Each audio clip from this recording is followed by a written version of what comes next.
Narito na ang mga balita mula sa GMA Integrated News. Dalawa ang nasawi sa sunog sa Barangay Vergara sa Mandaluyong ayon sa BFP.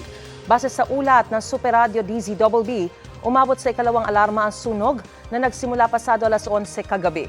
Nahirapan pa raw makalapit sa lugar ang mga bombero dahil sa masikip na kalsada.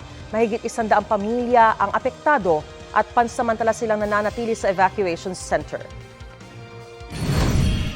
Narito naman ang iba pang balitang binabantayan ng GMA Integrated News.